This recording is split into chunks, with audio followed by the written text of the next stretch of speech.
வணக்கம் நேயர்களே. 2020ஆம் ஆண்டு அமெரிக்க ஜனாதிபதி தேர்தலில் போட்டியிட்ட தற்போதைய துணை ஜனாதிபதி கமலா ஹாரிஸ் தோற்பதற்கான காரணம் என்ன என்பது தொடர்பாக ட்ரம்பினுடைய கட்சிகள் மற்றும் சில மக்கள் பேசிக் கொண்டிருக்கின்றார்கள்.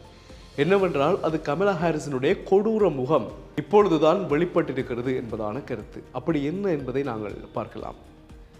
கமலா ஹாரிஸ் அமெரிக்காவினுடைய துணை ஜனாதிபதியாக பதவியேற்ற அதே ஆண்டில் அவருடைய அலுவலகத்திற்கு 71 பணியாளர்கள் நியமிக்கப்பட்டார்களாம். ஆனால் இப்பொழுது அந்த நிறுவனத்தில் இவருக்கு கீழ் இருக்கின்ற பணியாளர்கள் வெறும் 4 பேர் தான். அப்போ 67 பேரும் எங்கே என்றால், ஒன்றில் இவரால் வெளியேற்றப்பட்டிருக்கலாம் அல்லது இவருடைய அழுத்தத்தினால் பிரஷரினால் அவர்கள் வெளியேறி இருக்கலாம். இரண்டில் ஒன்றுதான், மாற்று கருத்து இல்லை. 2010ஆம் ஆண்டிலே கமலா ஹாரிஸ் அமெரிக்காவின் ஜெனரலாக இருந்தார். அப்பொழுது அவருடைய கொடூர முகம் பல பேரை முகம் சுளிக்க வைத்தது. 2017ஆம் ஆண்டு ஒரு செனட்டராக தெரிவானார். அப்பொழுது இவருடைய கடும்போக்கு ரீதியிலான நடவடிக்கைகள் மக்களிடையே அதிருப்தியை தோற்றுவித்தன. அதன் காரணத்தினால்தான் 2020ஆம் ஆண்டு இவர் ஜனாதிபதி தேர்தலில் ஒரு பாரிய சரிவை சந்தித்திருந்தார் என்பது வரலாறு.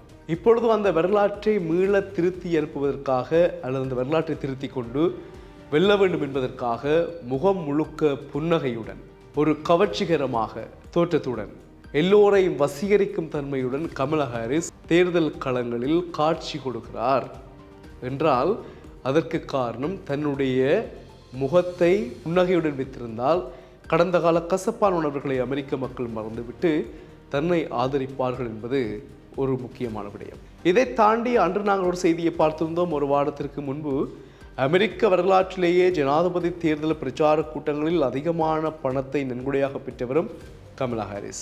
இப்பொழுது போட்டியிடுகின்ற டொனால்ட் ட்ரம்பை விட அதிகமான செல்வாக்குடன் அநேக மாகாணங்களில் இடங்களில் முன்னிலை பெற்று வருகின்றவரும் கமலா ஹாரிஸ்.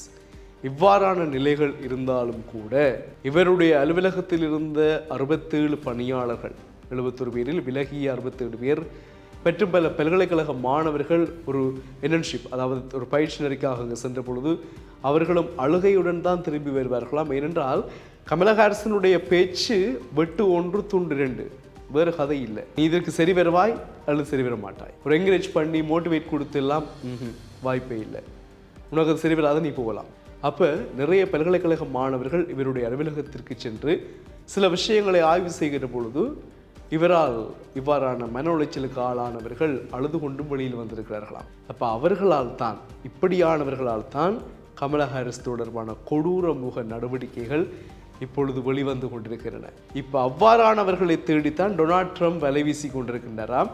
அவர்களை வைத்து கமலா ஹாரிஸை எப்படியாவது தேர்தல் பிரச்சார கூட்டத்தில் வீழ்த்தி விட வேண்டும், தான் வெல்ல வேண்டும் என்று, இல்லையா? ஒரு 2 பட்டால் கூத்தாடிக்கு கொண்டாட்டம் என்ற மாதிரி கமலா ஹாரிஸினால் பாதிக்கப்பட்டவர்களை தேடி ட்ரம்ப் வலை வீசுகிறார். அவர்களை பயன்படுத்தி தேர்தல் பிரச்சார கூட்டங்களில் கமலா ஹாரிஸை கழுவி ஊற்றுவதற்கு எப்படியாவது வந்துவிட வேண்டும் என்று.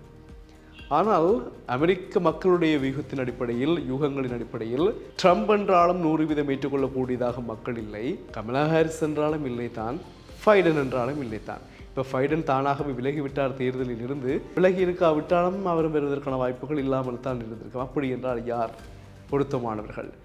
இது சம்பந்தமாக பல முன்னாள் ஜனாதிபதிகள் தங்களுடைய வாயை திறந்து கருத்துக்களை சொல்லிவிட்டார்கள். ஆனால் இதுவரையிலும் அமெரிக்க ஜனாதிபதி தேர்தல் தொடர்பாகவோ வாக்காளர்கள் வேட்பாளர்கள் தொடர்பாகவோ ஒபாமா வாய் திறக்கவே இல்லை என்பதுதான் பெரிய பிரச்சனையாக அமெரிக்காவில் போய்கொண்டிருக்கிறது. எப்பொழுது திறப்பார், யாருக்காக திறப்பார் என்பதை பொறுத்திருந்து பார்ப்போம். சந்திக்கலாம் உறவுகளே, வணக்கம்.